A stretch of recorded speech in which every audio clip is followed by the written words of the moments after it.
صراطك المستقيم إنا نسألك علما نافعا وإيمانا ثابتا ويقينا راسخا وقلبا خاشعا ولسانا ذاكرا ورزقا حلالا طيبا وعملا صالحا متقبلا. Para ikhwah dan akhwat sekalian peserta daurah Palestina, kita memperbaharui syukur kita kepada Allah Subhanahu wa taala. Di hari ini Allah Subhanahu wa taala memudahkan kita untuk kemudian berpartisipasi dalam daurah yang mufidah ini, juga kemudian kesehatan yang Allah berikan kepada kita di tengah kondisi pandemi saat sekarang ini. Senantiasa kita perbaharui syukur kita kepada Allah Subhanahu wa taala. Pada hari ini kita akan memasuki materi yang pertama, yaitu posisi Al-Aqsa dan Palestina di umat Islam ini. Namun sebelumnya kita akan mendengarkan sambutan dari Ketua kita Palestina, Al-Fadil Ustadz Syaibani Mujiono. Al-Fursa matruka li fadilatih. Fadhil Ustadz. Bismillahirrahmanirrahim. Assalamualaikum warahmatullahi wabarakatuh. Waalaikumsalam warahmatullahi wabarakatuh. Alhamdulillahi rabbil alamin. Wassalatu wassalamu ala rasulihil karim wa ala alihi wa sahbihi wa man sara ala nahjihi ila yaumiddin, amma ba'd. Para asatidzah yang kami hormati dan secara khusus guru kita, ustadz kita semua, Ustadzuna Ustadz Muhammad Ikhwan Jalil, salah satu atau pemateri pertama di daurah kita ini, yang juga merupakan Ketua Dewan Syuro Wahda Islamiyah, para ikhwan dan akhwat, saudara dan saudari yang dimuliakan oleh Allah. Alhamdulillah, kita memuji syukur kepada Allah atas segala karunia dan nikmat yang besar yang Allah berikan kepada kita, sehingga kita bisa melaksanakan kegiatan kita ini dengan taufik dari Allah, dan mudah-mudahan ada kelancaran, kemudahan sampai selesai daurah kita di 4 pekan insyaallah ta'ala. Kita Palestina adalah salah satu lembaga yang dibentuk oleh Wahda Islamiyah yang konsen untuk terus memberikan dukungan terhadap perjuangan dan masyarakat yang ada di Palestina. Kita Palestina ingin menjadi bagian penting dalam meringankan beban saudara-saudara kita yang ada di sana bersama Wahda Inspirasi Zakat. Selain kegiatan-kegiatan yang sifatnya menyalurkan bantuan masyarakat Indonesia untuk saudara-saudara kita di Palestina, baik itu untuk pembinaan tahfidzul Quran ataupun pembinaan pembuatan atau penyewaan rumah sementara bagi mereka, kemudian program-program yang lain, bantuan untuk para anak yatim dan mereka yang menjadi korban daripada peperangan yang terjadi dan kebiadaban Zionis ya di sana. Ikhwan dan akhwat, saudara-saudari yang dimuliakan oleh Allah. Selain itu, kita Palestina melakukan edukasi bagi masyarakat Indonesia tentang pentingnya mendukung dan melanjutkan apa yang telah dikerjakan oleh para pendahulu kita, ya, dari orang-orang yang saleh yang secara khusus di Indonesia yang tidak putus hingga hari ini terus memberikan dukungan buat Palestina. Maka dengan lembaga kita Palestina ini kita berharap menghimpun kaum muslimin dan muslimah yang memiliki kepedulian untuk mengetahui secara lebih mendalam tentang Palestina dan juga dukungan baik moral maupun spiritual untuk saudara-saudara kita di Palestina. Tentu ini adalah daurah pertama kita dan insya Allah akan menyusul daurah-daurah yang lain, dan saya berharap semua peserta di daurah tentang Palestina dan Baitul Maqdis semuanya bisa menjadi bagian penting, menjadi pelopor-pelopor dan juga siap untuk menjadi bagian daripada kita Palestina dan hal-hal yang terkait dengan ini. Maka dengan memuji syukur kepada Allah Subhanahu wa taala, daurah ini kita buka dengan membaca Bismillahirrahmanirrahim. Semoga Allah Subhanahu wa taala memberikan taufik dan menjadikan kegiatan ini sebagai amal ibadah dan kebajikan kita semua. Allahu Akbar, Allahu Akbar, Allahu Akbar. Semoga antum semua dan kita semua yang hadir dicatat oleh Allah Subhanahu wa taala sebagai orang yang peduli terhadap Baitul Maqdis, yang insya Allah kita akan mendengarkan paparan yang sangat bermanfaat dari guru-guru kita dan masyayikh kita. Barakallahu fikum, mohon maaf atas segala kekurangan. Wassalamualaikum warahmatullahi wabarakatuh. Waalaikumsalam warahmatullahi wabarakatuh. Jazakallahu khairal jazak kepada Ustadz kita, Ustadz Syebani Mujiono, atas sambutan beliau. Juga kita doakan mudah-mudahan kita Palestina diberkahi oleh Allah Subhanahu wa taala bersama dengan program-programnya untuk mengkhidmah penduduk Palestina secara umum dan Al-Aqsa secara khusus. Selanjutnya, ikhwah dan akhwat sekalian, kita masuk ke materi inti, yaitu materi pertama pada daurah kita kali ini, yaitu kedudukan Al-Aqsa dan Palestina dalam umat ini. Bersama guru kita, Fadilatul Ustadz Al-Walid Kiai Haji Muhammad Ikhwan Jalil LC MHI. Semoga Allah menjaga beliau dan memanjangkan umur beliau dengan kesehatan dan afiat dari Allah Subhanahu wa taala. Saya tentu tidak akan berpanjang lebar, langsung saja kita persilahkan kepada guru kita Al-Fursa Matruka li Fadilatihi, kepada Gurunda Ustadz Muhammad Ikhwan Abdul Jalil. Falyatafaddal mashkura ma'jura. Masih terus ya. Bismillahirrahmanirrahim. Assalamualaikum warahmatullahi wabarakatuh. Waalaikumsalam Innal hamdalillah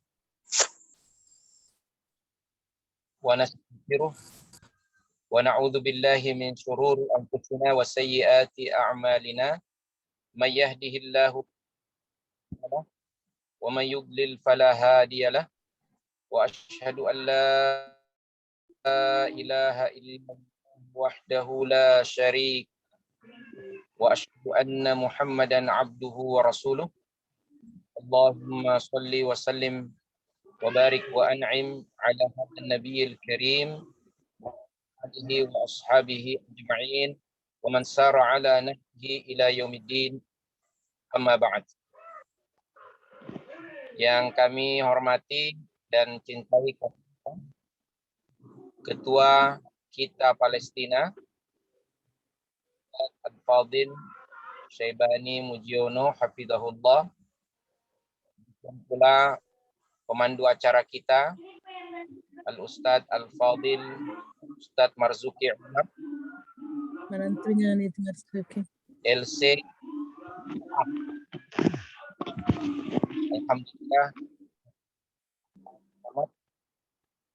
beliau yang baru saja menyelesaikan studi S2. Alhamdulillah. Dan tentunya para pengarah acara ini, ada Ustadz kita, saya lihat sudah hadir juga Ustadz Mukran Uthman, Hafidahullah, beserta seluruh jajaran Departemen Dakwah, DPP Wahda Islamiyah, dan Masya Allah, ini sudah ada 280 peserta ya, partisipan dari acara kita ini. Hayyakumullahu jami'an, Bapak Ibu yang dimuliakan oleh Allah Subhanahu wa taala. Dalam kesempatan yang berbahagia ini, izinkan kami untuk menyampaikan materi yang sebenarnya sangat familiar bagi kita semua, kaum muslimin, dan terutama para pemerhati masalah-masalah Palestina.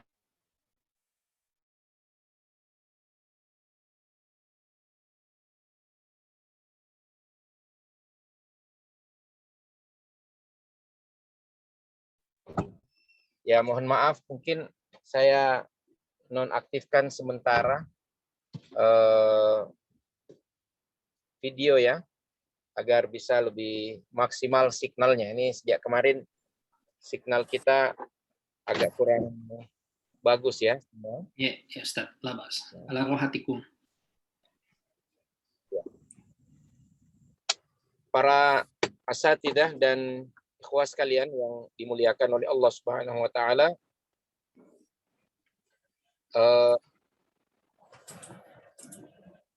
dalam kesempatan ini kita akan membahas materi yang sangat penting.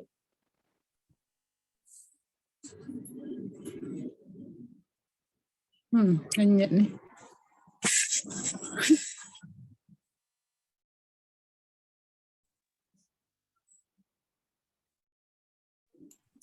Ya, termute ki kayaknya Ustaz.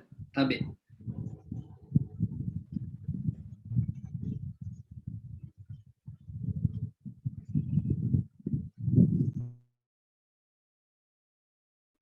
Halo. Iya, iya Ustaz. Halo. Iya, asal masmu. Halo, terdengar.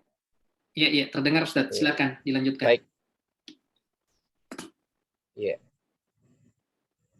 Materi kita dalam kesempatan kali ini adalah tentang kedudukan Al-Aqsa dan Palestina secara umum dalam Islam.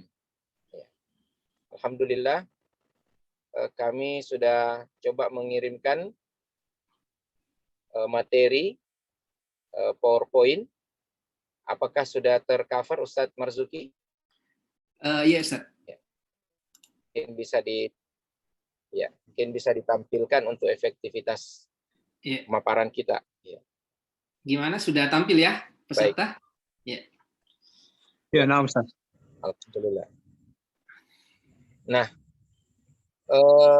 sebelumnya kami ingin sampaikan sebelum kita masuk kepada materi, ya, bahwa Al-Aqsa dan Palestina ini dalam sejarah Islam itu telah menjadi epicentrum dan barometer eksistensi umat sejak awal umat Islam merebut kembali Al-Aqsa ini. Ya.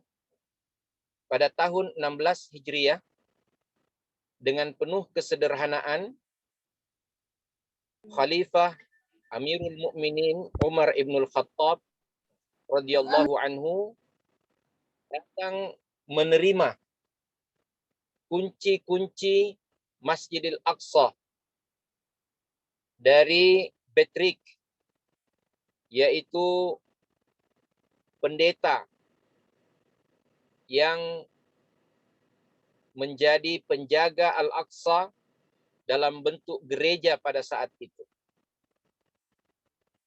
Nah, sejak saat itu Masjidil Aqsa dan Palestina, Al-Quds ya.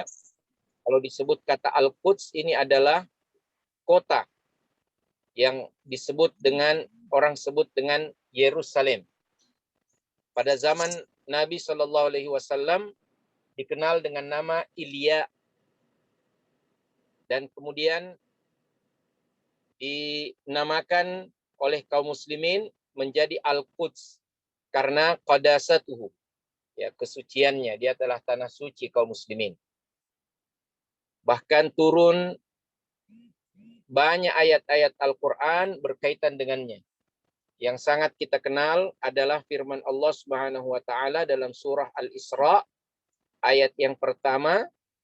Allah Subhanahu wa taala berfirman, A'udzubillahi minasyaitonirrajim. Bismillahirrahmanirrahim. Subhanalladzi asra bi'abdihi lailam minal masjidil harami ilal masjidil aqsa alladzi barakna haulahu linuriyahu min ayatina innahu was-sami'ul basir. Maha suci Allah yang telah memberangkatkan hambanya di malam hari, di waktu malam, dari Masjidil Haram di Makkah ke Masjidil Aqsa di Palestina, agar kami memperlihatkan kepadanya tanda-tanda daripada kekuasaan kami. Masya Allah, turun ayat-ayat yang berkenaan dengan Masjidil Aqsa ini. Subhanallah, olehnya itu Al-Aqsa ini sebenarnya adalah haknya kaum muslimin. Dia adalah haknya kaum muslimin. Siapapun yang kemudian beriman kepada Allah dengan sebenar-benar iman, maka dialah yang berhak terhadap Al-Quds dan Masjidil Aqsa. Mengapa? Karena tempat ini telah disucikan oleh Allah. Setelah dibangun dan ditetapkan haram di Makkah, ya, nanti kita akan bahas, maka ditetapkan pula al-ard al-muqaddasah, tanah suci ini, sebagai tempat yang disucikan. Ya. Nah, Bapak, Ibu, dan saudara sekalian yang dimuliakan oleh Allah Subhanahu wa taala, maka kita hendaknya memiliki pengetahuan yang cukup tentang Masjidil Aqsa dan bagaimana kedudukannya dalam syariat atau di dalam agama Islam ini. Jadi sepanjang kurun sejarah kaum muslimin, tadi kita sebutkan tahun 16 Hijriah direbut oleh Amirul Mukminin Umar Ibnul Khattab, membebaskan Al-Aqsa dari penjajahan Bizantium.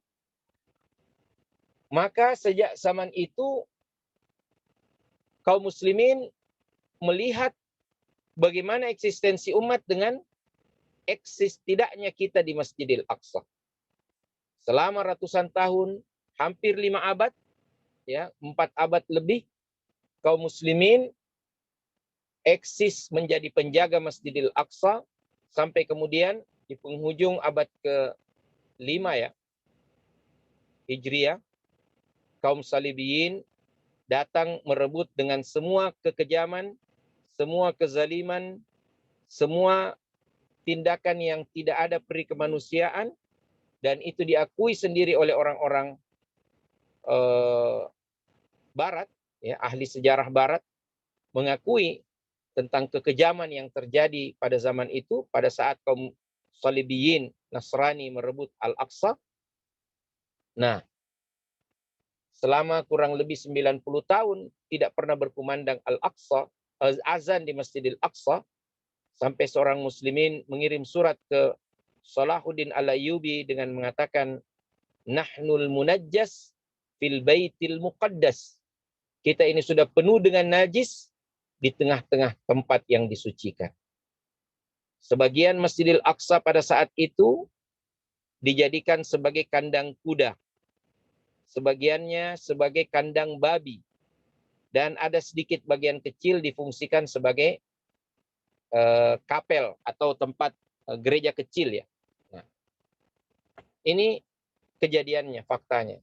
Sampai Salahuddin Al-Ayyubi merebut kembali Masjidil Aqsa dengan penuh rahmatan lil alamin, penuh kasih sayang, menjamin keselamatan orang-orang Nasrani yang mau pergi meninggalkan Al-Quds, ya, dan kemudian mengembalikan Al-Aqsa sebagaimana fungsinya sebagai masjid, ya.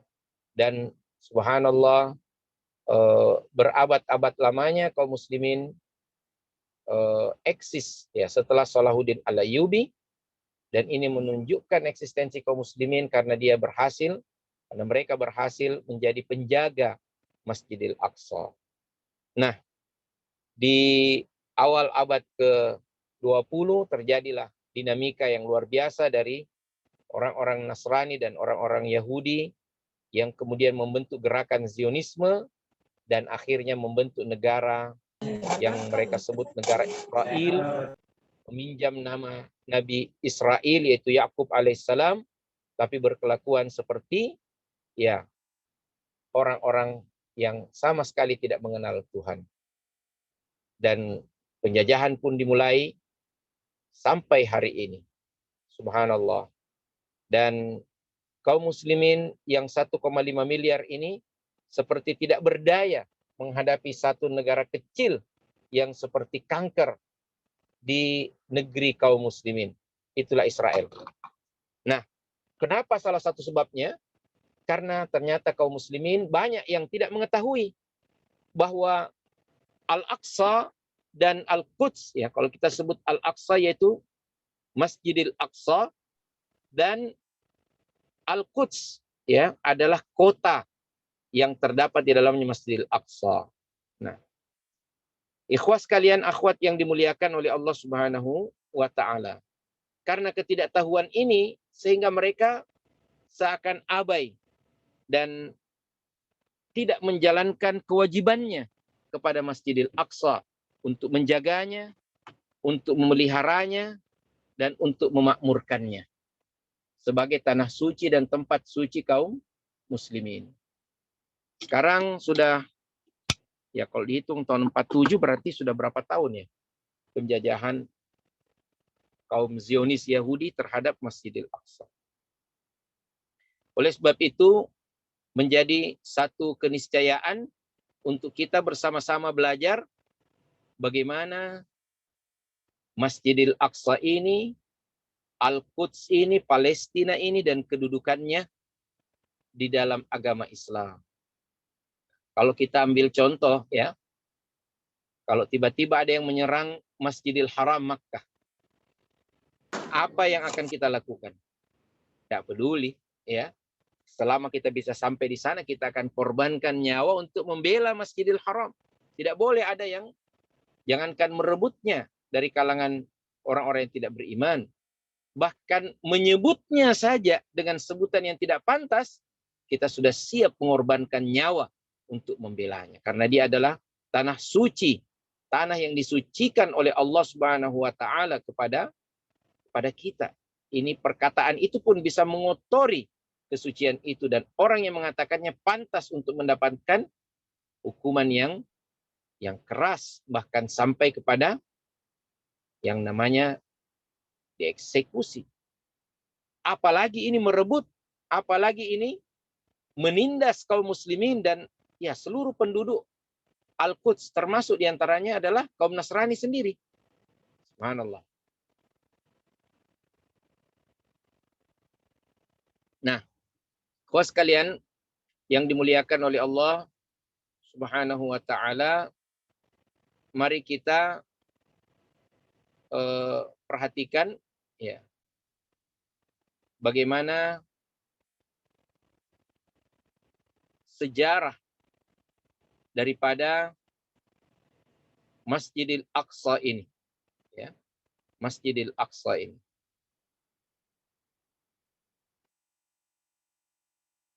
Keutamaan-keutamaannya dalam agama kita. Pertama-tama, mari kita perhatikan, ya, mari kita perhatikan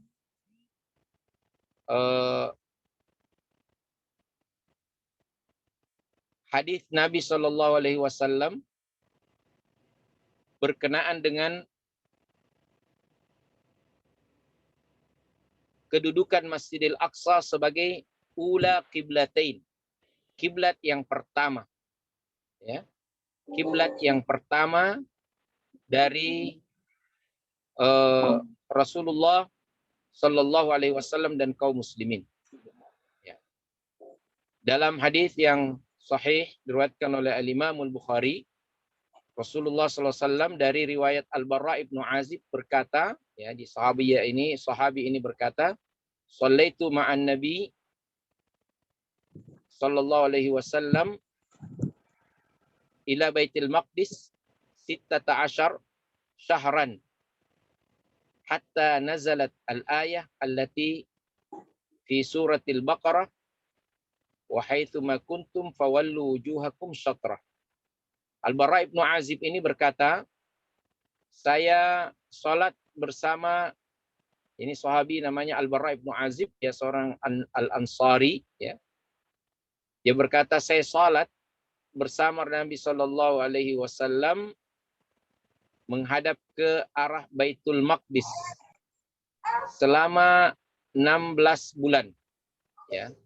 Jadi sebagian ulama menyebutkan pasca hijrah Nabi Sallallahu Alaihi Wasallam itu sekitar 1,5 bulan Nabi masih melanjutkan arah kiblat seperti saat di Masjidil Haram Makkah, ya. Jadi selama 13 tahun Rasulullah Sallallahu Alaihi Wasallam berada di Makkah, itu sholatnya menghadap Baitul Maqdis. Ditambah kurang lebih 1,5 tahun ketika di Madinah. Nanti turun ayat yang mengatakan fawallu wujuhakum, ya, wa haitsu ma kuntum fawallu wujuhakum syatrah. Ya, dimanapun engkau berada, maka hadapkan wajahmu kepadanya, yaitu masjid kepada Ka'bah, Masjidil Haram. Nah, itu selama kurang lebih kalau demikian 14,5 tahun. Bayangkan periode Makkah 13 tahun plus 1,5 tahun berarti sekitar 14,5 tahun. Nabi Shallallahu Alaihi Wasallam salat menghadap Masjidil Aqsa. Demikian lebih banyak salatnya Nabi Shallallahu Alaihi Wasallam menghadap ke Masjidil Aqsa dibanding kepada Ka'bah. Walaupun sebagian riwayat menyebutkan, jadi Rasulullah tetap salat di searah Ka'bah, kemudian mengarah ke Baitul Maqdis. Jadi kena dua-dua, Ka'bah dan Baitul Maqdisnya kena. Begitu, ya. Dalam satu riwayat disebutkan. Ala kulli hal, kiblat pertama kaum muslimin tidak dapat disangkal lagi adalah Masjidil Aqsa yang mulia. Ya. Nanti kemudian Nabi Shallallahu Alaihi Wasallam setelah dilihat oleh Allah sangat rindu kepada Masjidil Haram, maka Allah menetapkan arah kiblat adalah ke arah Masjidil Aqsa. Ya. Nah, ini adalah riwayat yang menunjukkan keutamaan daripada Masjidil Aqsa ini sebagai ula al-qiblatain. Lanjut.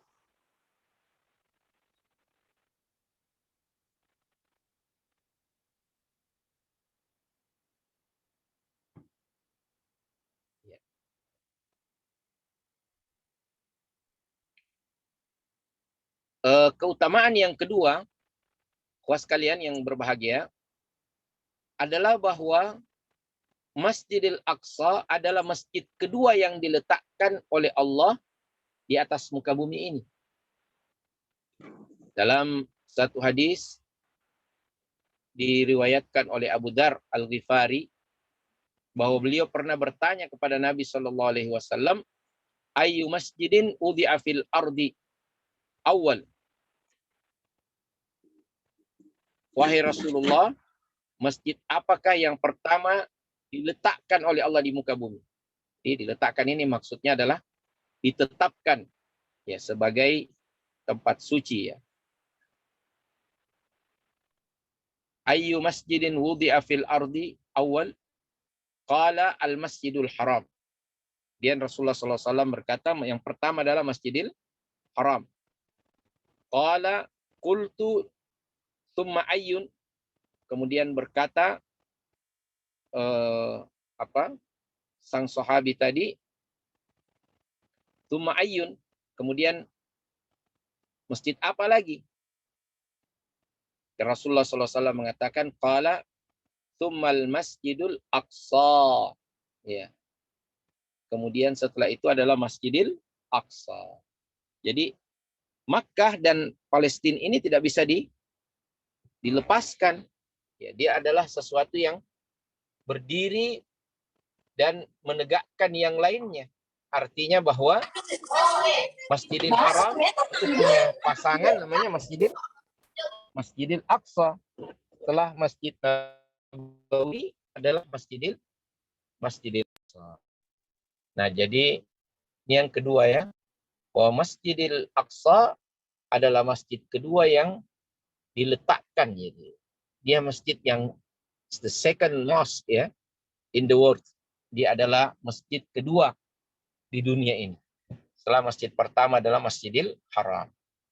Begitu keyakinan kita sesuai dengan hadis yang sahih ini. Di antara keutamaan Masjidil Aqsa lagi adalah, ya tolong next.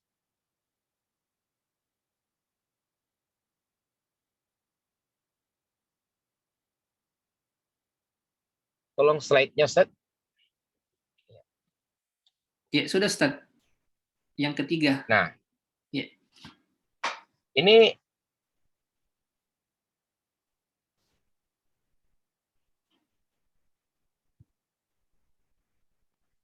Masjidil Aqsa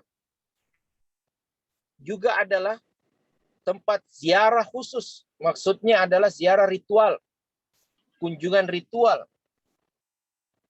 Nabi SAW mengatakan, la tushaddur rihal illa ila thalathati masajid. Masjidil Haram, wa masjidi hadha, wal masjidil Aqsa. Tidak boleh melakukan perjalanan, maksudnya perjalanan ritual secara khusus ya, kecuali menuju kepada 3 masjid. Masjidil Haram di Makkah, Masjidil Aqsa di Palestina, dan Masjid Nabawi. Ya. Jadi yang pertama adalah Masjidil Haram, kemudian Masjid Nabawi, dan yang ketiga adalah Masjidil Aqsa. Tidak boleh kita umpamanya bilang, ini masjid fulan yang ada di kota Makassar, aku menyengajakan diri pergi kepadanya untuk takarrub ibadah kepada Allah. Ini bid'ah. Ya. Tidak boleh ada tempat selain ketiga masjid ini menjadi tujuan apa? Tujuan ritual khusus. Kalau kita melakukan ritual ya, dalam perjalanan kita itu, artinya perjalanan kita ini perjalanan yang sifatnya ya, bukan sekedar jalan, menjadi bagian daripada ibadah, maka itu tidak boleh kecuali kepada 3 masjid. Ini kawan sekalian yang dimuliakan oleh Allah Subhanahu wa taala.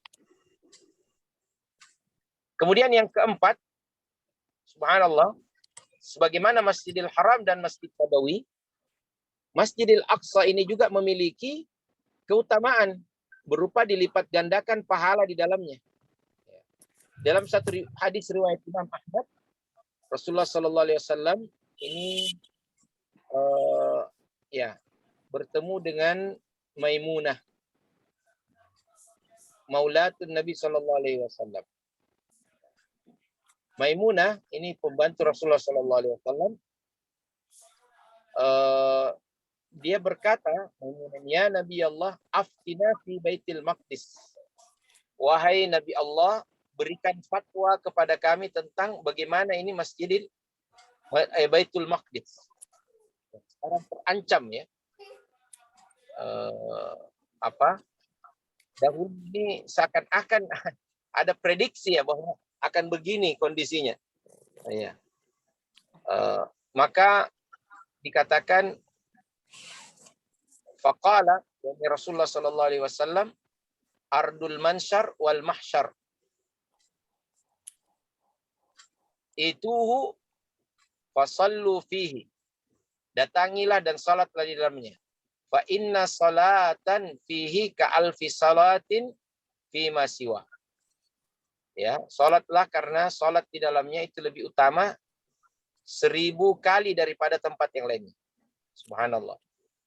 Ini kalau dia salat terus menerus, ya. Ka alfi salatin fi ma siwa. Seperti pahala 100 kali salat di tempat yang lainnya.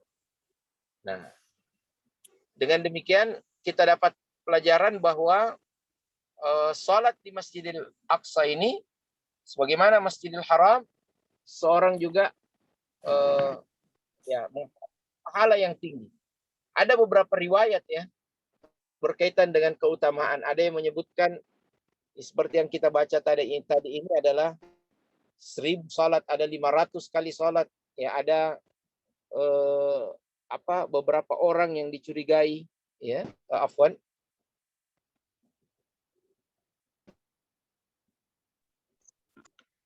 Halo.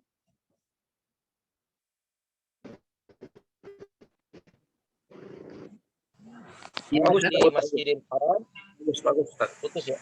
Halo. Ya, wadi Ustaz. Jelas. Ya, alhamdulillah.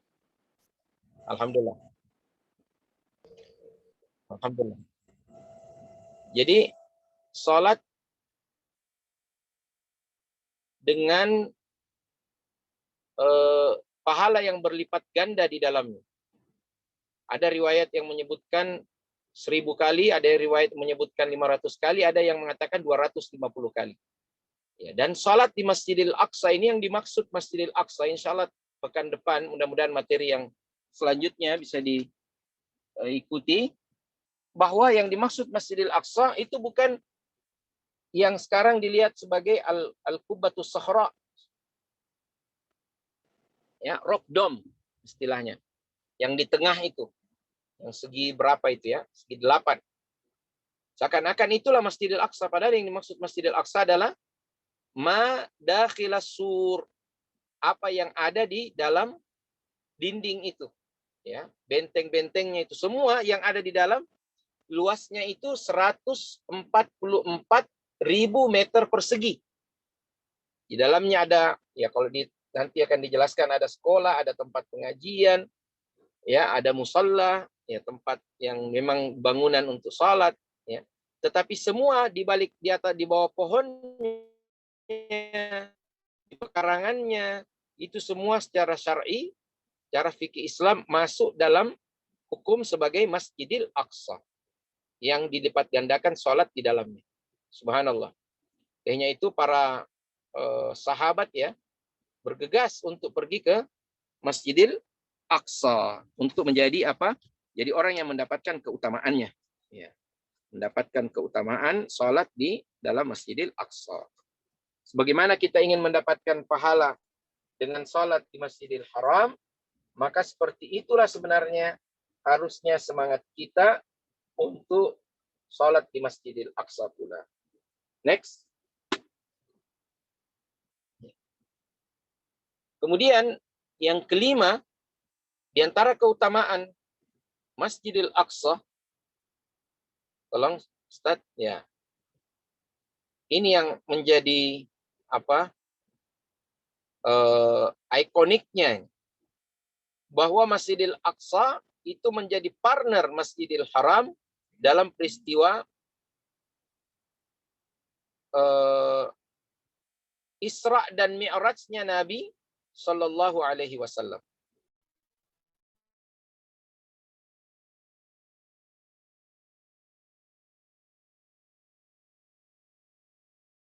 Lain mulia.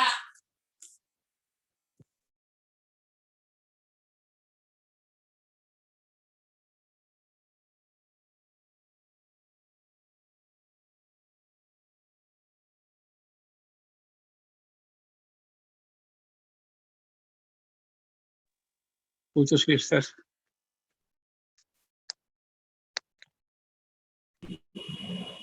Ya, terputus kayaknya suaranya Ustaz. Halo, Assalamualaikum. Ya, Ustaz. Waalaikumsalam warahmatullahi wabarakatuh. Waalaikumsalam warahmatullahi wabarakatuh. Menutnya. Nah, kita semua sudah sama mengetahui peristiwa Isra dan Mi'raj Nabi Shallallahu Alaihi Wasallam yang tadi kita telah bacakan ayatnya ya dalam surat Al-Isra, satu surah. Dalam hadis Rasulullah Shallallahu Alaihi Wasallam mengatakan, utitu bil buraq. Ya, aku didatangi oleh burak. Jadi Rasulullah Shallallahu Alaihi Wasallam mendatangi tempat itu dengan burak. Wa huwa dabbatun abyadu tawil fawqal himar wa dunal bagal. Jadi seekor binatang yang putih, ya, tingginya itu lebih tinggi daripada keledai dan tidak lebih tinggi daripada bigal. Bigal ini seperti jenis kuda ya. Ya. Dia peranakan antara keledai dan kuda. Yada'u hafiruhu inda muntaha tarafihi. Ya. Ia merendahkan tubuhnya sehingga perut burak tersebut mencapai ujungnya. Maka Rasulullah SAW mengatakan, qala farakibtuhu hatta ataitu Baitul Maqdis. Nabi mengendarainya sampai tiba di Baitul Maqdis. Kemudian dia berkata, farabattuhu bi halqah allati yarbitu bi al-adya. Jadi Rasulullah SAW datang dan kemudian mengikat burak ini seperti tempat yang mana para nabi mengikat di kendaraannya. Subhanallah. Tsumma dakhaltul masjid wa shallaitu fihi rak'atain tsumma kharaj. Jadi kemudian Rasulullah masuk ke Masjidil Aqsa, salat di dalamnya 2 rakaat, kemudian beliau keluar. Ya, lanjutkan perjalanan ke Sidratul Muntaha. Dalam riwayat disebutkan bahwa Nabi Shallallahu Alaihi Wasallam salat berjamaah dengan para nabi dan rasul. Subhanallah. Jadi ini jamaah yang paling luar biasa ya. Tidak ada lagi di atas ini. Jamaahnya dipimpin Nabi Muhammad Shallallahu Alaihi Wasallam. Makmumnya para nabi dan rasul. Bagaimana caranya? Ya, itu adalah persoalan yang kita kembalikan kepada Allah Subhanahu wa Ta'ala. Jelas kita mengimani riwayat-riwayat yang sahih bahwa Nabi Shallallahu Alaihi Wasallam sholat bersama dengan para nabi di dalam Masjidil Aqsa.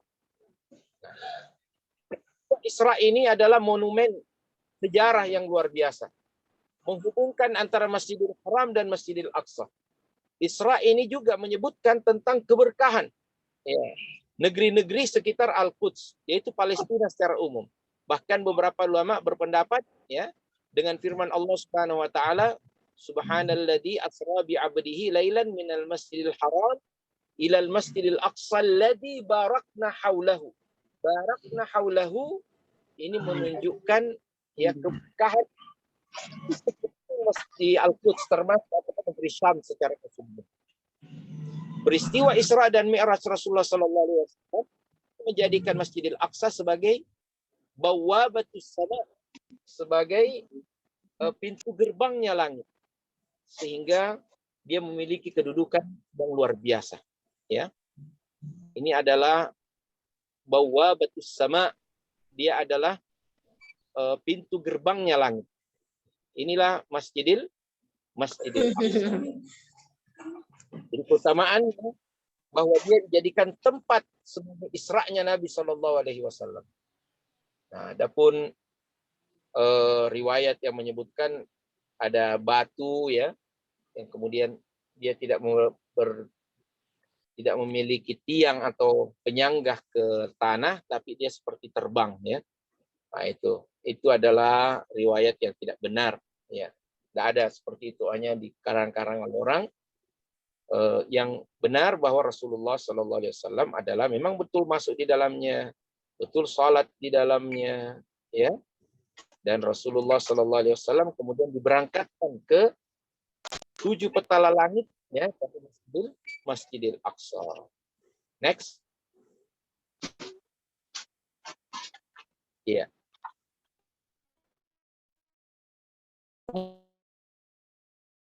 Kemudian di antara keutamaan Masjidil Aqsa di dalam syariat kita sudah sebut tempat kiblat yang pertama ya sekarang adalah tempat Isra dan Mi'raj Nabi Sallallahu Alaihi Wasallam.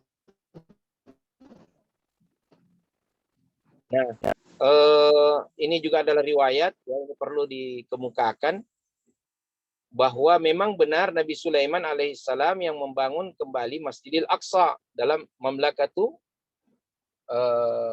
Al-Quds ya.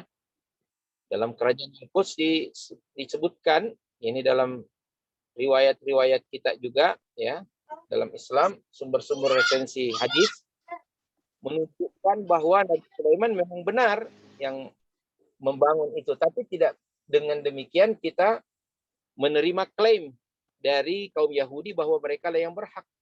Ya. Nah, keberhakan terhadap Masjidil Aqsa adalah pertama hak historis ya kaum Arab. Kemudian hak syar'i kaum muslimin. Dia telah menjadi tanah ya. Sehingga kenapa kita masukkan ini sebagai bagian daripada kedudukan Masjidil Aqsa dalam Islam adalah karena tempat ini adalah tempat yang bersejarah dan lepas daripada itu dia ditetapkan oleh Allah sebagai tempat yang disucikan. Ya. Inilah simbol kaum muslimin. Nabi Sulaiman alaihissalam itu adalah nabi kaum muslimin walaupun orang-orang Yahudi mengklaimnya ya tetapi mereka sudah mengkhianati ya orang-orang Yahudi ini telah mengkhianati ajaran yang dibawa oleh ya Nabi Musa sendiri. Dengan demikian mereka tidak berhak lagi atas Masjidil Aqsa. Masjidil Aqsa adalah untuk orang-orang beriman. Sementara mereka sudah mencederai bahkan membatalkan iman mereka dengan keyakinan-keyakinan yang batil. Ya, ini orang-orang Yahudi. Wa qalatil Yahud Uzairu ibnullah. Bahwa mereka berkata Uzair adalah anak Allah. Na'udzubillah min dzalik. Ini adalah penyimpangan-penyimpangan mereka. Next. Di antara kelebihan keutamaan Masjidil Aqsa juga ya. Lanjut Ustaz, share screen-nya. Nah. Masjidil Aqsa ini adalah Ardul Anbiya. Ya. Jadi Rasulullah SAW itu salat ya, tadi kita sudah sebutkan. Ra'aitu lailata usriya bi Musa. Ya. Aku melihat dalam perjalanan Isra'ku itu Musa alaihissalam ya. Kemudian dia juga menyebutkan bahwa melihat dengan Isa alaihissalam ya. Dan yang lain-lainnya sampai beliau mengatakan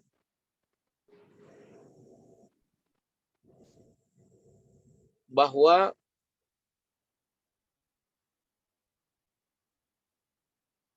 beliau ya itu bertemu dengan malaikat ya.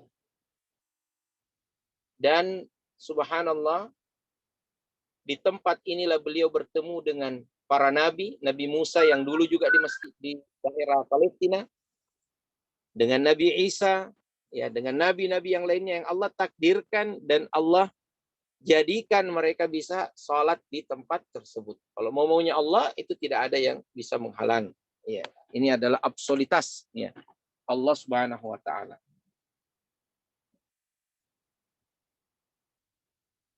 Nah, secara fakta sejarah pula nabi-nabi itu sempat ya banyak sekali nabi-nabi yang memang di sana lahir dan besar berdakwah di tanah Palestina dan di Al-Quds. Sementara Rasulullah SAW juga melihat mereka semua sholat di belakangnya pada saat Rasulullah diisrakan. Nah, di antara keutamaan dari Masjidil Aqsa ini juga adalah bahwa dia adalah tempat utama untuk beriktikaf. Ya, kita tahu iktikaf ini adalah berdiam diri di masjid untuk takarrub pada Allah Subhanahu wa taala. Nah, bahkan ada riwayat yang menyebutkan bahwa la i'tikafa illa fi hadhil masajid tsalatsa. Masjidil Madinah wa Masjid Makkah wa Masjid Ilya. Ini ya. Dia mengatakan aku ya tidak ada iktikaf kecuali di 3 tempat ini, yaitu Masjidil Haram, ya, kemudian Masjid Nabawi dan Masjidil Aqsa yang dahulu disebut dengan Ilya. Ini ternyata maknanya bukan berarti tidak boleh sama sekali, tetapi la i'tikafa di situ adalah tidak ada tempat iktikaf yang lebih baik daripada ketiga tempat ini.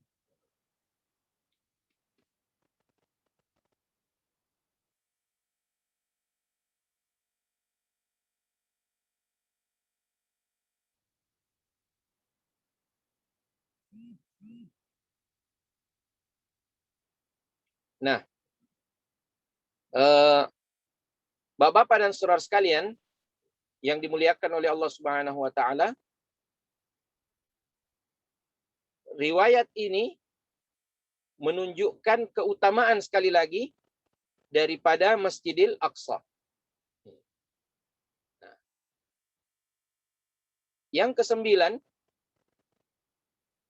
keutamaan daripada Masjidil Aqsa adalah bahwa Masjidil Aqsa ini termasuk di antara tempat-tempat yang nanti pada akhir zaman yang tidak akan bisa dimasuki oleh Dajjal.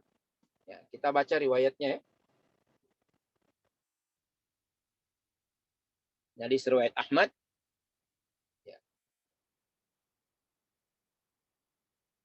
Dalam hadis disebutkan Dajjal ini akan keliling dunia.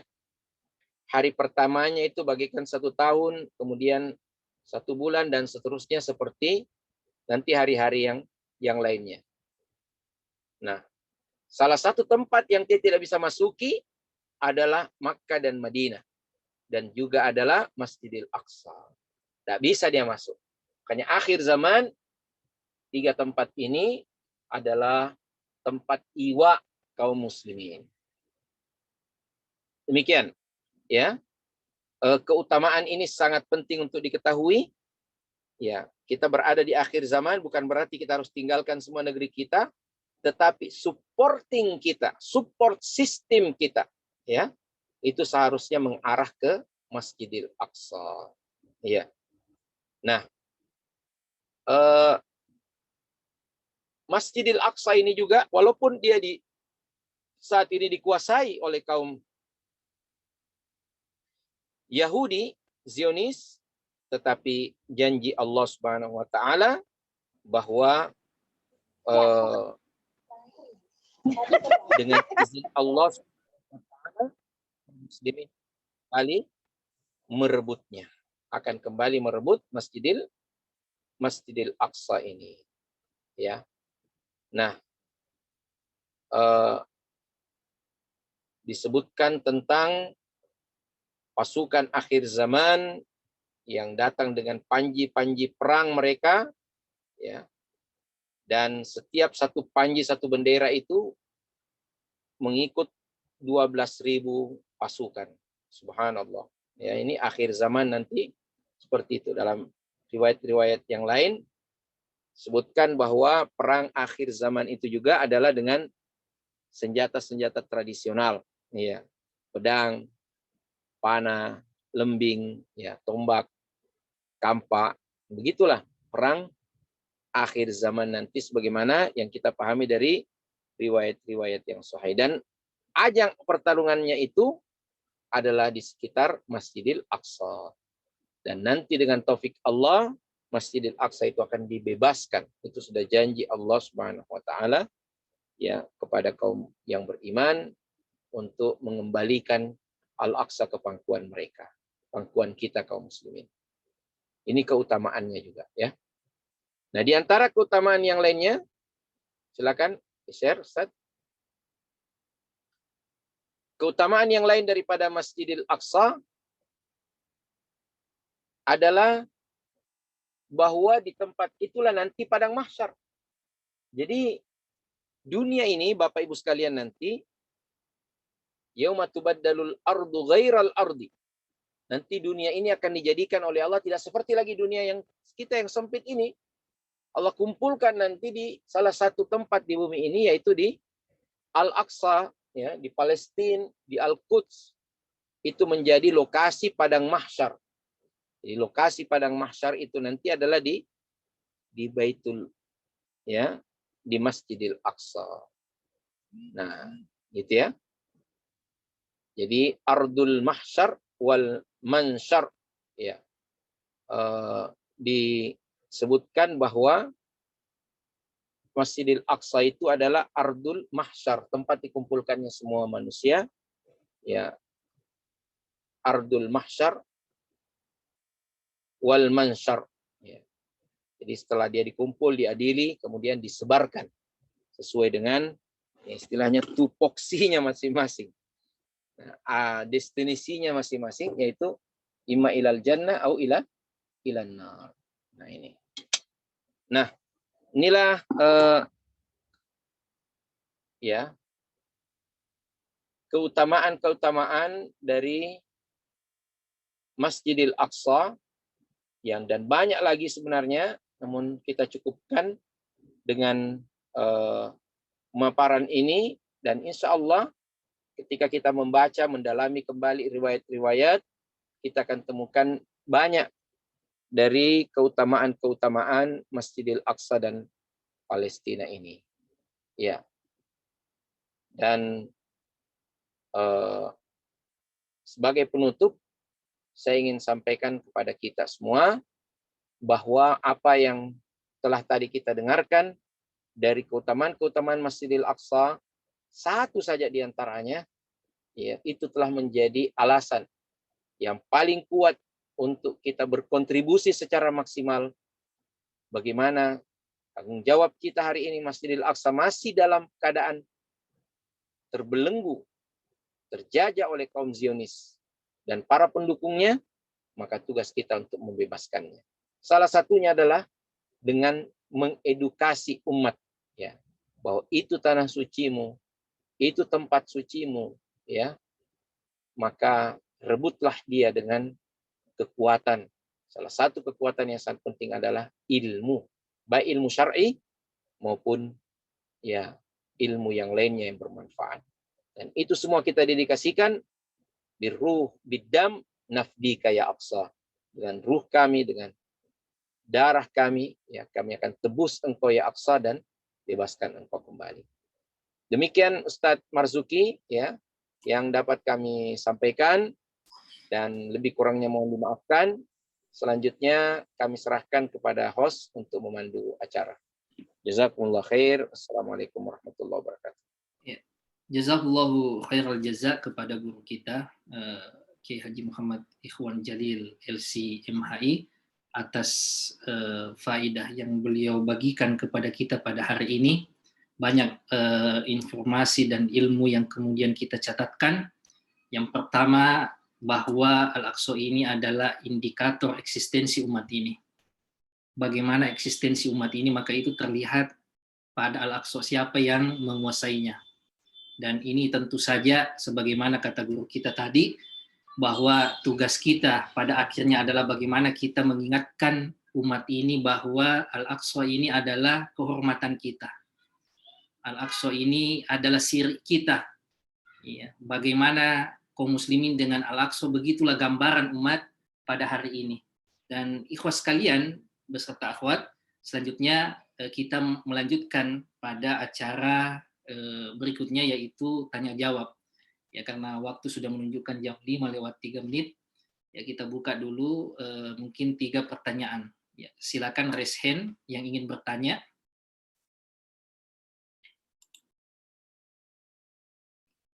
Ya, silakan yang ingin bertanya, kami berikan kesempatan.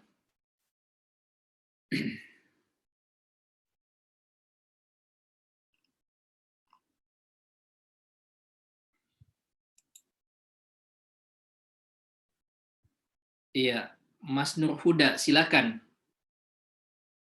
Langsung dinyalakan mic-nya dan bertanya kepada guru kita. Ya, silakan, Mas Nur Huda. Ya, silakan. Assalamualaikum Ustadz. Waalaikumsalam warahmatullahi wabarakatuh. Yang ingin kami tanyakan karena bagaimanapun juga Palestina kan sedang dijajah Yahudi Israel. Lah, kita tentunya istilahnya memiliki semangat yang menyala-nyala juga jika memungkinkan ingin ikut berjihad ke sana. Nah, kalau sementara ini kan keadaan kita itu masih lemah, maka istilahnya peran serta kita agar bisa mendapatkan nilai sebagaimana jihad membebaskan Baitul Maqdis itu bagaimana Ustaz? Jazakallah khair Ustaz. Ya, wajazakum. Ya, selanjutnya penanya yang kedua siapa ini? Ya, Hajah Hadina, silakan.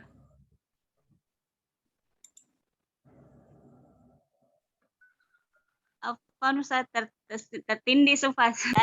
Oh, salah ini ya. Ya, karena belum ada yang ya Abdullah Sorong. Ya, ini dari jauhnya dari Sorong. Silakan. Bismillahirrahmanirrahim. Assalamualaikum warahmatullahi wabarakatuh. Ya, langsung saja Ustaz. Ini apakah ada riwayat yang menjelaskan tentang ini ciri-ciri yang akan membebaskan Al-Quds nanti di akhir zaman Ustaz? Itu saja. Ya. Ya. Ya, selanjutnya pertanyaan terakhir, silakan. Ya, syukran Abdullah dari Sorong. Ya, pertanyaan terakhir. Ya, alhamdulillah saat ini kita sudah di angka 447 peserta. Ya, kalau tidak ada lagi penanya ketiga, langsung kami persilahkan kepada guru kita. Halo, Assalamualaikum Ustaz. Ya, silakan Mizan, silakan. Ya, langsung saja bertanya singkat dan jelas. Iya, Afwan, tadi saya lihat ada poin tentang Masjidil Aqsa itu dibangun oleh Nabi Sulaiman, Pak Ustadz. Yang ingin saya tanyakan, pada saat itu Nabi Sulaiman itu katanya membangun Haikal Sulaiman, dan itu bukan Masjidil Aqsa. Mohon pencerahannya Ustadz. Ya. Ya, terima kasih. Assalamualaikum warahmatullahi wabarakatuh.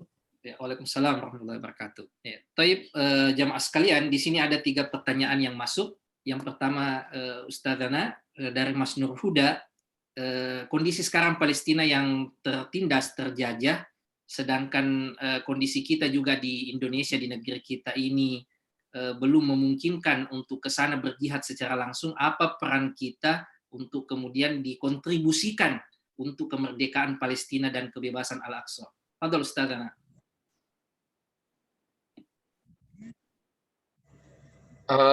Ya, ini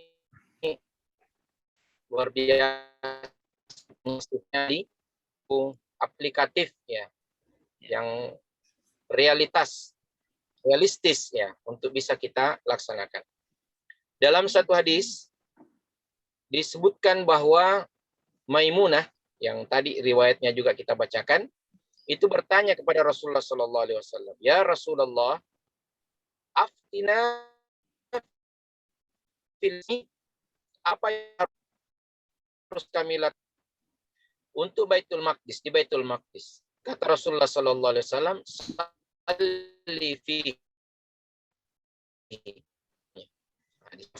yang menyebutkan sekian banyak tentang keutamaan daripada Masjidil Aqsa. Itu minimal 250 kali sholat di tempat yang lain.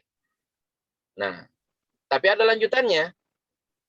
Ditanyakan kepada Rasulullah oleh Maimunah, ya Rasulullah, ya, kalau kami tidak bisa ya, kirimkan zait, yaitu apa? Minyak. Tusraju bihi qanadilu, atau kama qala Rasulullah sallallahu alaihi wasallam. Ya, kirimkan minyak yang dengannya dinyalakan lentera-lentera atau lampu-lampu daripada Masjidil Aqsa. Ya. Ya. Yang pertama kata para ulama, ini seakan-akan pertanyaan ini menunjukkan ya, oh, ada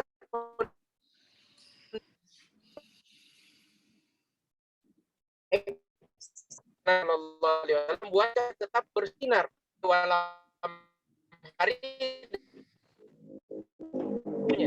Perlu kita zaman dahulu kala ya. Kalau mungkin ada yang pernah ke Turki, lihat masjid belum mosque ya. Itu seakan-akan ada tempat-tempat lentera atau lilin ya, yang mana itu lampu-lampu dinyalakan dengan minyak. Dikirimkan minyaknya ke sana. Sekarang bukan sekedar minyak yang minyak.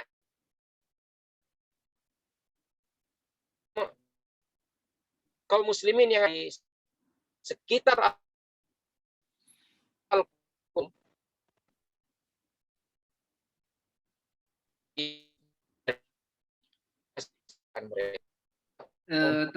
makan ada beberapa kondisi suara putus-putus Ustaz Dana, suara putus-putus, mungkin sebaiknya video di off kan dulu Ustaz. Saya iya, karena suara putus-putus Ustaz. Dulu video ya. Iya. Ya. Karena mungkin signal. Iya. Ya, bagaimana? Sudah agak jelas? Iya, jelas Ustaz. Wadih. Ya. Silakan dilanjut Ustaz. Ya. Ikhwah sekalian yang dimuliakan oleh Allah Subhanahu wa taala. Jadi sekarang apa kontribusi kita? Kontribusi kita adalah apa saja yang bisa mengeksiskan ya, bisa mengeksiskan Al-Aqsa itu bagi kaum muslimin. Kita beri bahan bantuan makanan agar mereka bisa bertahan. Di mana tadi? Kirimkan selimut mereka bisa bertahan di musim dingin. Kirimkan dana agar mereka bisa melanjutkan pendidikan anak-anaknya. Apa saja yang sanggup kita berikan. Subhanallah, ikhwas sekalian dimuliakan oleh Allah Subhanahu wa taala. Zaid ini adalah simbol untuk yang Rasulullah Sallallahu Alaihi Wasallam berikan, yang sangat luar biasa, bahwa apa saja yang bisa kita lakukan untuk mengeksiskan kaum muslimin yang ada di sana. Sekarang kita tidak bisa ke sana, tetapi ada murabitun wa murabitat yang menggadaikan nyawanya untuk menjaga Masjidil Aqsa. Saya sampaikan ya, nanti mungkin pekan depan lebih rinci lagi disampaikan oleh materi selanjutnya. Itu di Masjidil Aqsa, orang Palestina saja itu tidak bisa ke sana, Pak. Ya. Yang ada saja di sana itu diberlakukan dengan kezaliman penjajahan yang luar biasa.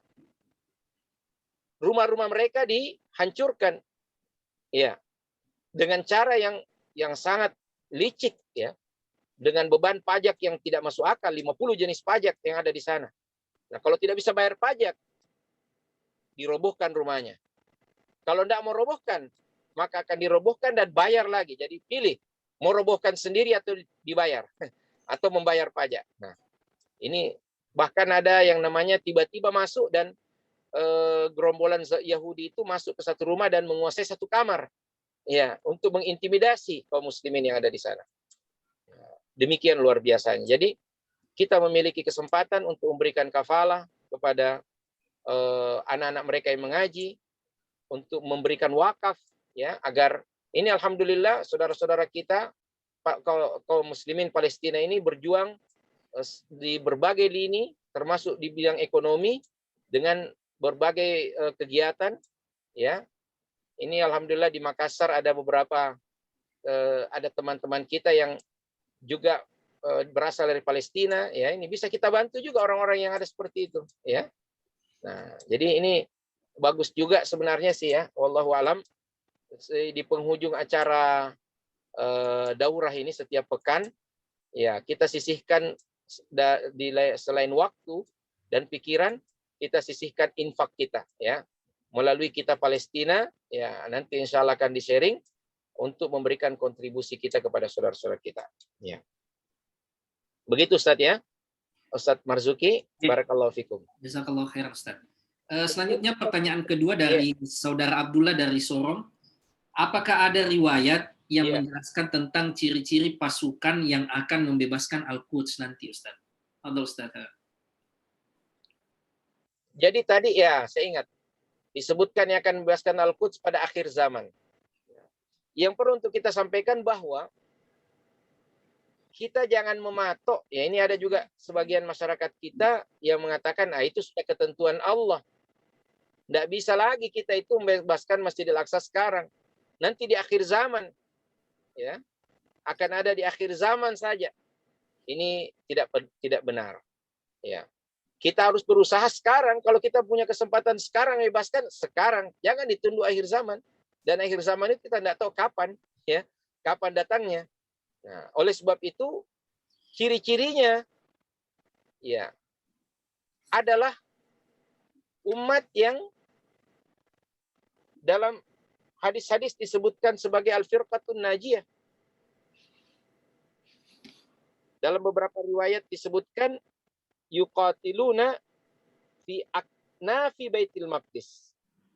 Ya. Ciri-ciri firqatun najiyah itu bahwa mereka berperang mempertahankan Masjidil Aqsa ini, Baitul Maqdis. Ciri-ciri kaum Al-Firqatun Najiyah inilah yang kemudian menjadi ciri-ciri daripada pasukan itu. Ya, mereka lah kaum muslimin yang berada di atas manhaj yang sahih. Ya. Nah, mereka berjuang menegakkan agama Allah Subhanahu wa taala. La yadurruhum man khalafahum. Nah, ciri-cirinya adalah keteguhan mereka berpegang kepada manhaj dan akidah Islam yang lurus. Inilah ya ciri-ciri mereka yang paling utama di samping ciri-ciri yang lainnya. Selanjutnya ya itu saya kira Ustaz ya. Ya. Jadi ciri-ciri pasukan itu adalah ciri-ciri firqatun najiyah secara umum yang selama ini kita telah pelajari. Ya, jazakallah khair. Nah, selanjutnya yang terakhir ya, dari Saudara Mizan, ini terkait pembangunan Masjidil Aqsa oleh Nabi Sulaiman. Sementara beberapa klaim menyebutkan bahwa yang dibangun itu bukan Masjidil Aqsa tetapi Haikal Sulaiman. Ya, bagaimana terkait dengan hal ini Ustazana? Fadhol. Terkait dengan isu ya, Haikal dari Sulaiman. Ya. Baik. Jadi yang pertama ya, Nabi Sulaiman itu dalam pandangan keislaman kita adalah nabi yang beragama Islam. Nabinya kaum muslimin. Ya, Bani Israel pada zamannya adalah kaum muslimin yang merepresentasikan orang beriman. Makanya kita temukan ayat-ayat Al-Qur'an yang menunjukkan tentang keutamaan Bani Israel. Jadi Israel itu adalah nama lain daripada Yakub alaihissalam. Yakub alaihissalam ini anaknya Nabi Ishak. Nabi Ishak ini anaknya Nabi Ibrahim. Nabi Ibrahim ini adalah Khalilullah, Rasulullah. Ya.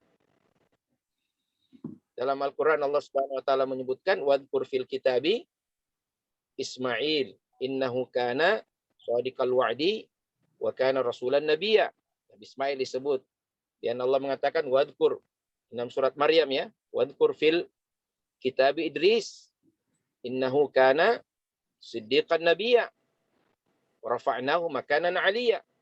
Ulaika alladziina an'ama Allahu 'alaihim minan nabiyyin min dzurriyyati Adam wa mimman hamalna ma'a Nuh wa min dzurriyyati Ibrahim wa Israila wa mimman hadainahu wa jatabainahu idza tutla alaihim ayatul rahmani kharru sujada wa bukiya. Ini dalam surat Maryam. Jadi dari keturunan Adam ini lahirlah ya nabi-nabi yang selanjutnya, Nabi Nuh ya. Kemudian dari keturunan orang-orang yang diselamatkan oleh Allah dalam perahu Nabi Nuh ya. Lahirlah nabi-nabi lagi setelahnya. Dan dari keturunan Ibrahim dan Israel. Disebutkan secara spesifik Israel yaitu Yakub, karena dari Yakub inilah lahir Yusuf, ya. Dari keturunannya kemudian ini lahirlah nabi yang lainnya, sampai Nabi Musa, sampai Nabi Isa. Nah, ini adalah keturunan daripada Yakub alaihissalam. Dan termasuk diantaranya ini adalah Nabi Sulaiman. Maka kafara Sulaiman walakinna syayatina kafaru yu'allimuna an-nasa sihr. Ya. Nabi Sulaiman inilah Nabi Islam yang diklaim oleh orang-orang Yahudi sebagai nabi mereka juga, yang mereka sebenarnya lebih memposisikan dia sebagai raja. Jadi mereka sebut, ya, kalau dalam bahasa Inggris, King Solomon. Ya. Nah, benar bahwa yang pertama perlu diketahui bukanlah nabi, ya, kita katakanlah ini adalah, ya, ambil mitu Nabi Sulaiman, seandainya kita bilang begitu, ya. Nah, tetapi penetapan Masjidil Aqsa ini sebagai tempat suci itu jauh sebelum Nabi Sulaiman. Ya. Yang pertama sekali adalah Masjidil Haram. Kemudian setelah itu Masjidil Aqsa. Ini sebelum bahkan ada semuanya nabi-nabi ini sudah ditetapkan oleh Allah. Nabi Sulaiman dikatakan mendirikan, dia membangun kembali. Ya, kita ketahui masa keemasan daripada Mamlakatu Baitul Maqdis ini, kerajaan Baitul Maqdis adalah pada zaman Nabi Sulaiman. Kecanggihan teknologinya luar biasa, angin diperintah, ya. Nah, bahkan telah terjadi seperti yang diprediksikan oleh orang-orang penulis novel pada zaman ini, namanya teleportasi. Itu teleportasi terjadi, ya. Orang langsung dari satu tempat pindah ke tempat lain, barang langsung pindah, ya. Berkata dalam Al-Qur'an itu, qabla an yartadda tarfuk, ya, sebelum berkedip matamu itu singgasananya Ratu Saba, ya, orang sebut Ratu Bilqis, itu langsung ada di hadapan Nabi Sulaiman. Teleportasi istilahnya. Ini teknologi yang paling canggih yang tidak mungkin ada lagi setelah Nabi Sulaiman, ya.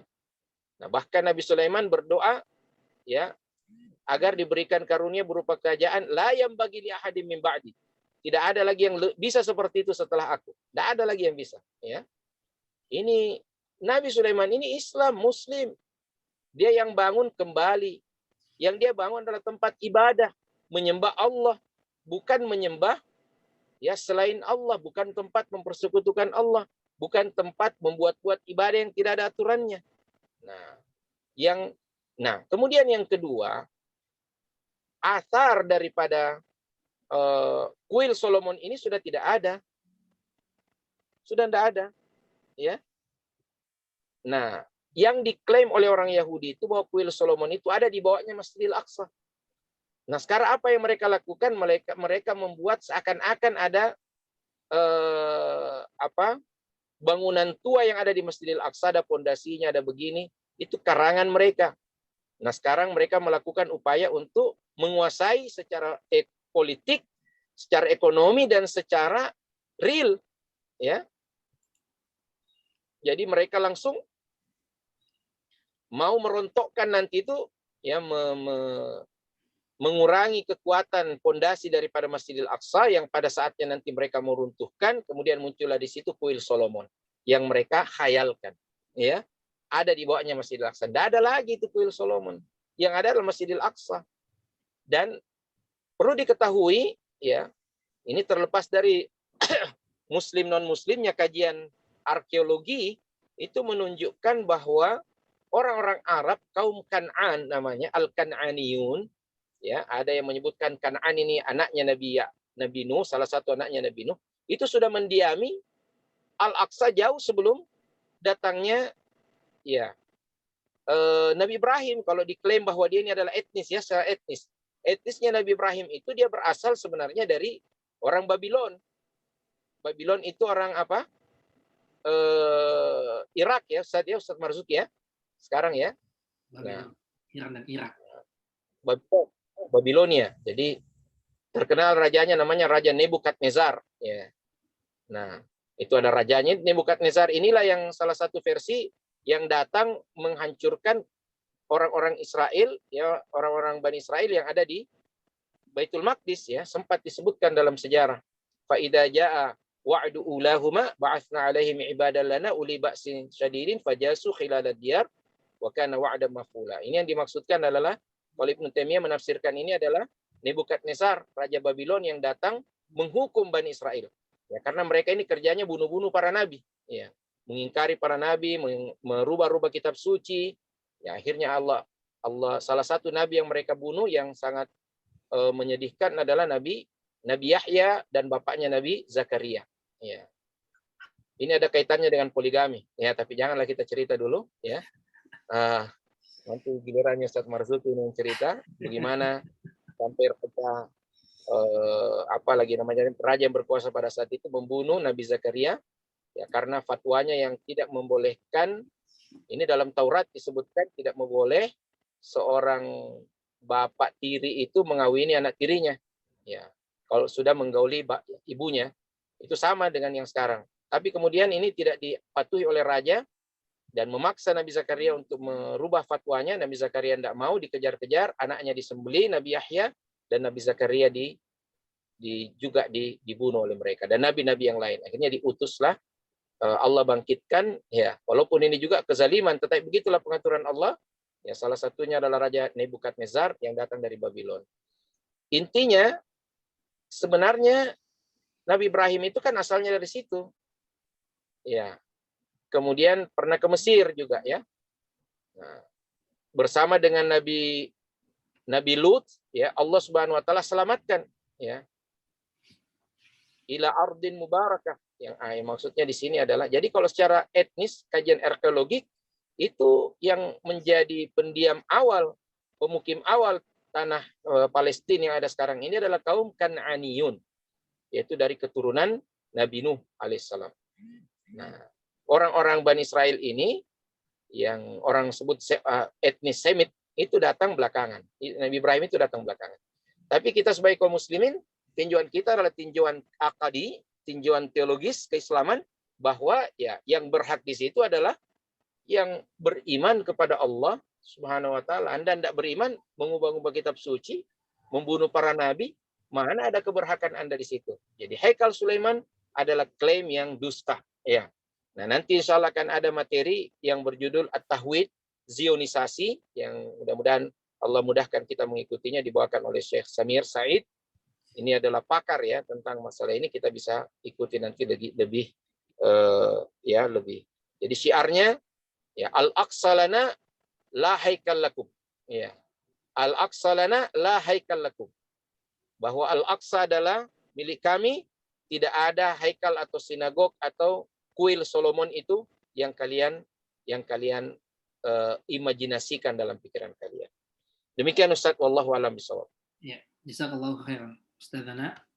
Demikianlah ikhwah dan akhwat sekalian, pemaparan Ustazana hari ini. Kita betul-betul mendapatkan faedah yang sangat banyak dan senantiasa kita doakan guru kita, Ustaz kita, agar Allah memberikan perlindungan kepada beliau, umur panjang dan kesehatan, agar kita terus bisa beristifadah dengan keberadaan beliau di tengah kita di majelis-majelis ilmu berikutnya. Dan mudah-mudahan insya Allah kita bisa melihat Al-Aqsa, bisa kita kunjungi bebas kaum muslimin ke sana insya Allah ta'ala. Selanjutnya jamaah sekalian, ya, sebagaimana tadi kata guru kita ya, bahwa Rasulullah pernah berpesan untuk mengirimkan minyak ke sana. Pada hari ini mungkin bukan sekedar minyak lagi, tetapi hak-hak dasar kehidupan saudara-saudara kita di sekitaran Al-Aqsa dan Palestina, hak pendidikan mereka, hak pangan mereka, dan seterusnya. Maka disinilah peran serta kita dan kita Palestina mewadahi, ya, membantu kaum muslimin yang ingin berkontribusi untuk membantu saudara-saudara kita di Palestina dengan mengirimkan bantuannya dengan nomor rekening 7801008008 atas nama Peduli Kemanusiaan Palestina. Bisa dilihat di room chat. Silakan kirimkan minyak-minyak terbaik kita untuk saudara-saudara kita di Masjidil Aqsa dan di Palestina secara umum. Saya kira demikian ikhwah dan akhwat sekalian, karena kita sekarang sudah di jam 5:30 untuk waktu di Indonesia Tengah. Maka jazakumullahu khairan atas partisipasi antum semua. Mudah-mudahan Allah Subhanahu wa taala mencatatkan kita semua sebagai orang-orang yang berkontribusi untuk Al-Aqsa, karena sekali lagi Al-Aqsa adalah kehormatan kita, Al-Aqsa adalah siri kita, kata orang Makassar. Ya, insyaallah taala kita akan lanjutkan pada pertemuan pekan depan. Silakan catatkan kembali nama-nama kita sebagai peserta untuk materi pekan depan insyaallah taala yang akan dibawakan oleh guru kita Ustadz Haji Ilham Jaya LC MA dengan judul Seakan-akan Engkau Berada di Al-Aqsa. Ya, kita betul-betul akan divisualisasikan bagaimana nanti lewat riwayat-riwayat dan pemaparan Ustadz kita bagaimana kondisi Al-Aqsa kekinian kita, ya, bagaimana kondisi Al-Aqsa sekarang. Demikian ikhwah dan akhwat sekalian materi kita pada hari ini. Mudah-mudahan Allah mengaruniakan kepada kita umur dan kesehatan sehingga insya Allah kita bertemu kembali pekan depan di majelis ilmu ini. Wassallallahu ala nabiyyina Muhammad wa ala alihi wa sahbihi wasallam wa akhiru da'wana alhamdulillahi rabbil alamin. Wassalamualaikum warahmatullahi wabarakatuh. Waalaikumsalam warahmatullahi wabarakatuh. Diingatkan semua ya untuk pekan depan dan tetap registrasi. Mudah-mudahan diinfokan kepada seluruh karib kerabat dan ikhwah-ikhwah kita, akhwat kita di seluruh Indonesia dan peserta yang lain. Wa jazakumullah khair. Wa iyyakum jazakumullah khair. Harapan jiwa, janganlah kita pamit. Assalamualaikum. Kita adalah umat mulia, pengharapan yang dinanti-nanti tak kunjung tiba.